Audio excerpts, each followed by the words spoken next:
we really got to be at the end game here, man. Uh, I feel like we're 2 moves away from nuclear war. I feel as though one more U.S. retaliation, I expect a tactical nuclear strike by Russia. Uh, Betting odds right now are 9-1 against, but I feel like I'm more researched than the general market on this topic and most geopolitical topics.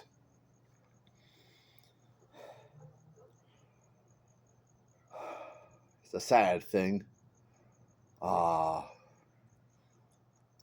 We've been dehumanized to the point that people aren't interested in hearing it, so they're going to learn the hard way. People are going to learn a lot of tough lessons. It's going to be real humiliating.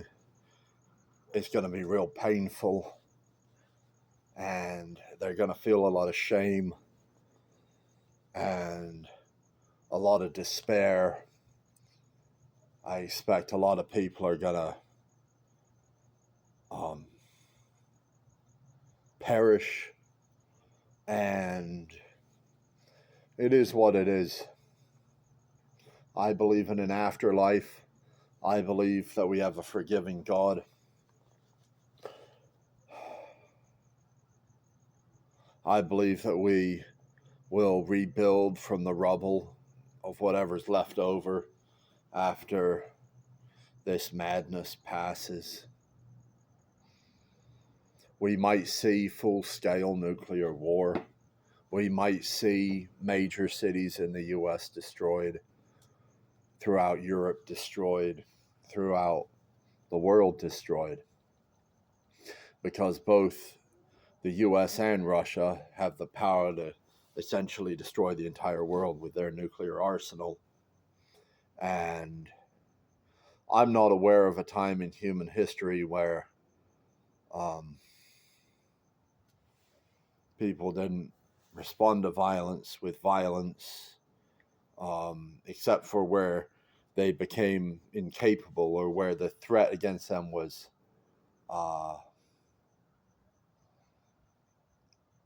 they got beaten into a surrender. But these weapons, I mean, mutually assured destruction used to be something people talked about. Now the media doesn't even want to mention what's going on over there.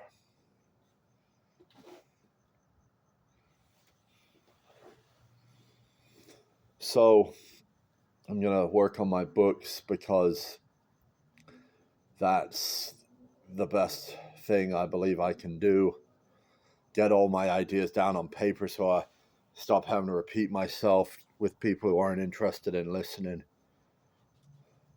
Eventually people will be interested in listening because eventually they will face despair and they will need a path forward. And that's what my books are going to provide.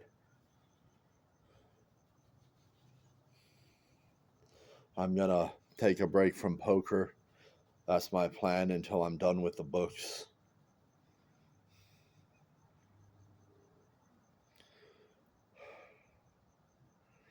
Yeah. There's some real bad people in this world, but those people are going to lose their ability to hurt people at some point real soon.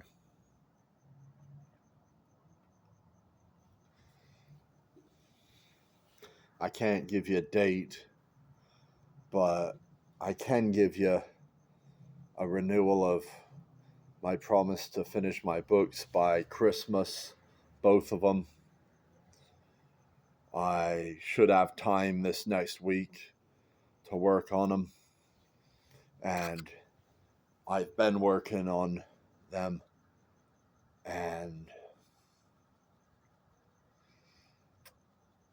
that's my objective. So stock up on food, stock up on water if you haven't, and if you have the capability of buying those things,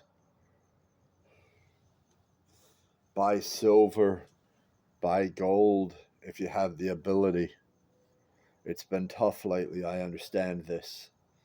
I've had to sell gold this last couple months, couple pieces of gold, because I let my cash get a little too low.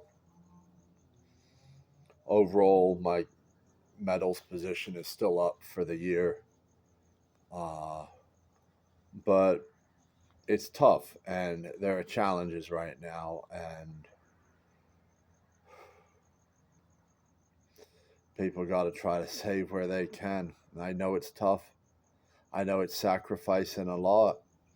People have grown accustomed to living beyond their means. That has to end, and it will end, because the credit's going to collapse. Like I've told you for years, even though you haven't wanted to hear it, even though you haven't wanted to talk about it, to understand why I believe what I believe.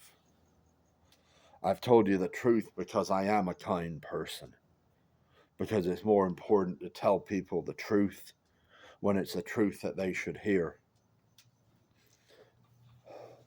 than it is to placate their sensitivities to that truth. Many truths are inconvenient. That doesn't make them any less true. Our objective should be to acknowledge what is real and what does exist and what is true, and to figure out how we can meet our desires, including our compassionate desires, but also including our bodily desires, while acknowledging that truth and the limitations that we're going to have. It's a spiritual thing. It's a practice to separate that which is beyond your control from that which is in your control. But it needs to be done. It needs to be practiced. For most people, the events going on in this world are beyond their control.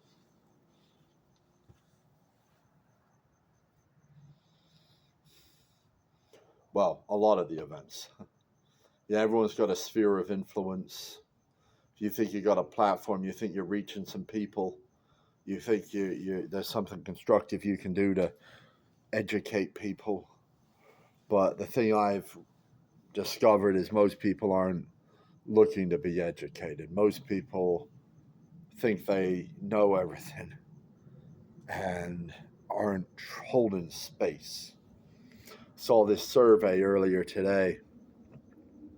What's the best thing to do when someone hits you with negative talk? The options were like set boundaries, cut them off, run away, or I don't know. It's like they're all basically saying to isolate yourself from that person. That's not what I'm about. I'm about connection.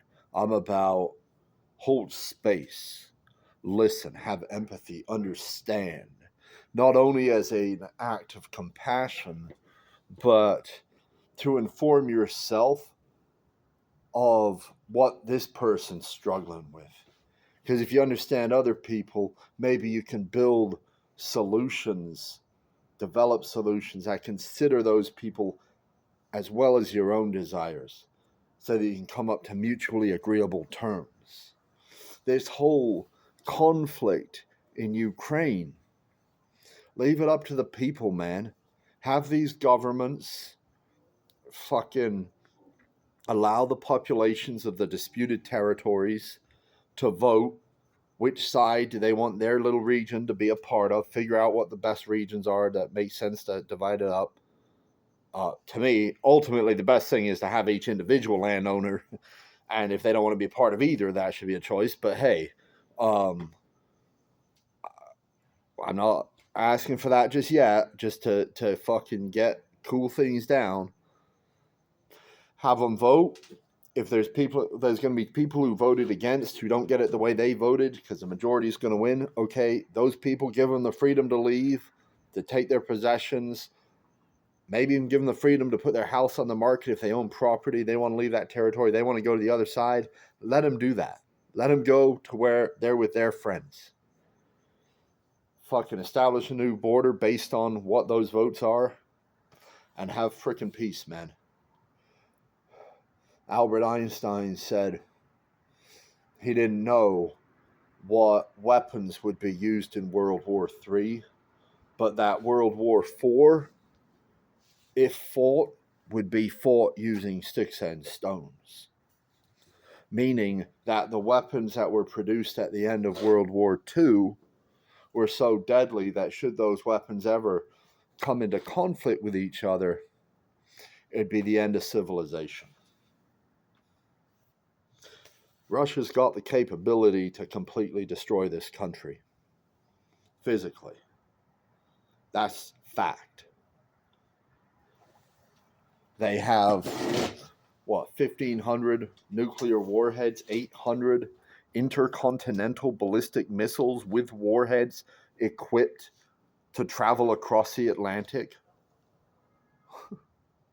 that we cannot stop.